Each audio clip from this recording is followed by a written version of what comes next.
Morning. नमस्कार दोस्तों, स्वागत है आप सभी का आज के मुख्य समाचार में। तो चलिए जानते हैं दिन भर की 25 बड़ी खबरों को फटाफट अंदाज में। पर आगे बढ़ने से पहले वीडियो को लाइक और चैनल को जरूर सब्सक्राइब करें, साथ में लगे नोटिफिकेशन को ऑन करें। चलिए वीडियो स्टार्ट करते हैं। बीपीएससी 17वीं प्रतियोगी परीक्षा में नॉर्मलाइजेशन को लेकर अभ्यर्थियों के किए गए हंगामा और विरोध प्रदर्शन में पटना पुलिस ने बड़ी कार्रवाई की है। जी हां, पटना पुलिस ने इस मामले में 250 अज्ञात लोगों पर कानून व्यवस्था भंग करने, षड्यंत्र रचने और सरकारी काम में बाधा डालने को लेकर केस दर्ज किया।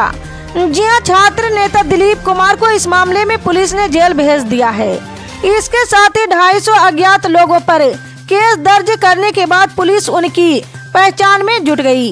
जी हां, खान सर की गिरफ्तारी को लेकर आधारहीन और भड़काऊ पोस्ट करने के आरोप में खान ग्लोबल स्टीज नामक एक हैंडल के खिलाफ भी सचिवालय थाने में अलग से केस दर्ज किया गया है। राजस्थान के जालोर जिला मुख्यालय पर चल रहा किसान आंदोलन दिन प्रतिदिन मजबूत होता जा रहा है। जी हां, जवाई बांध से पानी की मांग को लेकर जालोर जिले के हजारों किसान 20 दिन से पड़ाव डाले हुए बैठे हैं। भारतीय किसान संघ के बैनर तले कलेक्ट्रेट कार्यालय के बाहर अनिश्चितकालीन महापड़ाव रविवार को 20वें दिन भी जारी रही। जी हां, किसान को अब 37 विभिन्न धार्मिक, सामाजिक और स्वयंसेवी संस्थाओं का समर्थन मिल चुका है। किसानों का लगातार बड़ा समर्थन सूबे की भजनलाल सरकार के लिए सरदर्द बन चुका है। जी हां, किसानों की मांग है कि जवाई नदी को पुनर्जीवित किया जाए और जवाई बांध के पानी में जालोर जिले के किसानों का हक तय किया जाए। लोकसभा में नेता प्रतिपक्ष राहुल गांधी ने मोदी सरकार पर निशाना साधा है। कांग्रेस सांसद ने कहा है कि मोदी सरकार जीएसटी में बड़ा परिवर्तन करने जा रही। सरकार एक और टैक्स स्लैब ला रही, जिसके जरिए आम लोगों को लूटा जाएगा और पूंजीपतियों को छूट दी जाएगी। एक तरफ कॉरपोरेट टैक्स के जरिए इनकम टैक्स बढ़ रहा है, दूसरी ओर मोदी सरकार गब्बरसिंह टैक्स से और ज्यादा वसूली की तैयारी कर रही है। जी हां, राहुल गांधी ने एक्स पर पोस्ट कर लिखा है कि सुनने में आ रहा है कि जीएसटी से लगातार बढ़ती वसूली के बीच सरकार एक नया टैक्स स्लैब पेश करने जा रही। आपकी जरूरी की चीजों पर जीएसटी बढ़ाने की योजना है। उन्होंने आगे लिखा है कि जरा सोचिए, अभी शादियों का सीजन चल रहा है, लोग कब से पाई जोड़कर पैसे इकट्ठा कर रहे होंगे।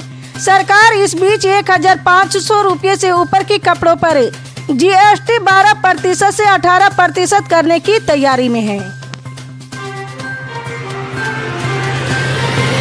भारतीय जनता पार्टी द्वारा अमेरिकी डीप स्टेट तत्वों पर भारत को अस्थिर करने के आरोपों को अमेरिका ने खारिज कर दिया है। इसके बाद कांग्रेस के वरिष्ठ नेता शशि थरूर ने कल रविवार को भाजपा पर निशाना साधते हुए कहा है कि ये आक्रामक व्यवहार भारत के लिए शर्मिंदगी की बात है।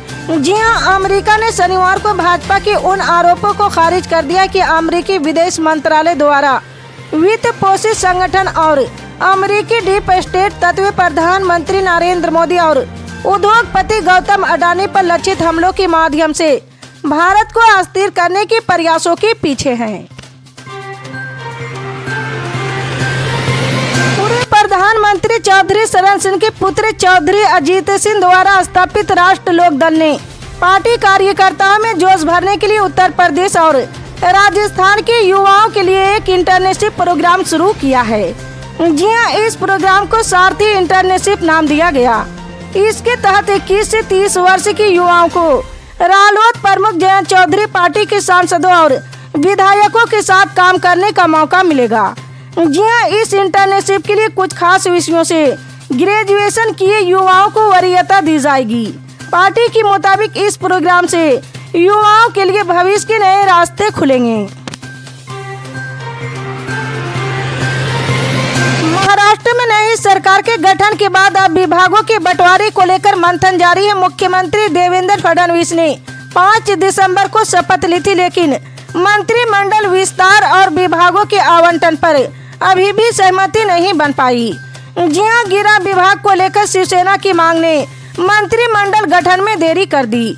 शिवसेना के कुछ नेताओं का कहना है कि शिंदे जो कहेंगे वही मानेंगे। जबकि कुछ नेताओं के अंदर सुगबुगाहट है कि अभी भी गृह विभाग को लेकर बातचीत चल रही। फिलहाल माना जा रहा है कि 8 दिसंबर तक इस पर स्थिति स्पष्ट हो सकती है।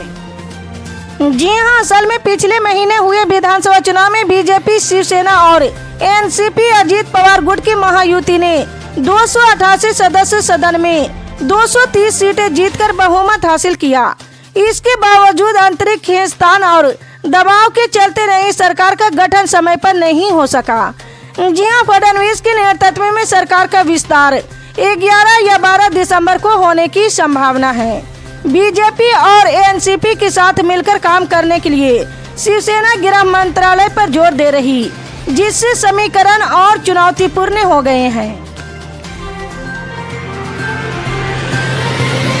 न्यूनतम समर्थन मूल्य के लिए कानूनी गारंटी और अन्य मुद्दों की समाधान की मांग को लेकर किसानों ने कल रविवार को पंजाब हरियाणा सीमा पर शंभू प्रोटेस्ट साइट से दिल्ली तक अपना मार्च फिर से शुरू करने की कोशिश की। हालांकि हरियाणा पुलिस ने किसानों को कुछ ही मीटर की दूरी पर रोक दिया है। जी हां, प्रदर्शनकारी किसानों और सुरक्षा कर्मियों के बीच झड़पें भी हुई। पुलिस ने प्रदर्शनकारियों को तितर बितर करने के लिए आंसू गैस के गोले भी दागे हैं। जी हां, पुलिस की ओर से प्रतिरोध का सामना करने के बाद किसानों ने फिलहाल दिल्ली चलो मार्च रोक दिया है।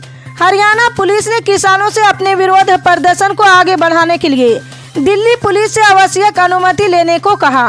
इसे लेकर शंभू में प्रदर्शनकारी किसानों और पुलिस के बीच बहस हो गई।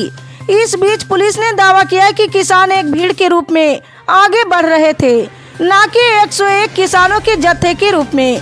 पुलिस ने कहा कि उनके पास 101 किसानों की एक सूची है, जिन्हें दिल्ली कूच की अनुमति दी जानी है। किसानों का पहचान पत्र दिखाने के बाद ही हम उन्हें आगे बढ़ने की अनुमति देंगे। दिल्ली विधानसभा चुनाव में कुछ हफ्तों का समय बाकी रह गया है, इसलिए दिल्ली की तीनों पार्टियां पूरी ताकत से विधानसभा चुनाव की तैयारियों में जुटी है। जी हां, सत्ताधारी दल के प्रमुख और दिल्ली के पूर्व मुख्यमंत्री अरविंद केजरीवाल हर दिन बाद यात्राएं कर रही। उनकी आम आदमी पार्टी ने मुफ्त की रेवड़ी कैंपेन शुरू कर दिया है और अब आम आदमी पार्टी दिल्ली की सभी विधानसभा सीटों पर रेवड़ी पर चर्चा सभा कर रहे हैं। जी हां, हर दिन 2000 रेवड़ी पर चर्चा सभा कर दिल्ली वालों का फीडबैक ले रही।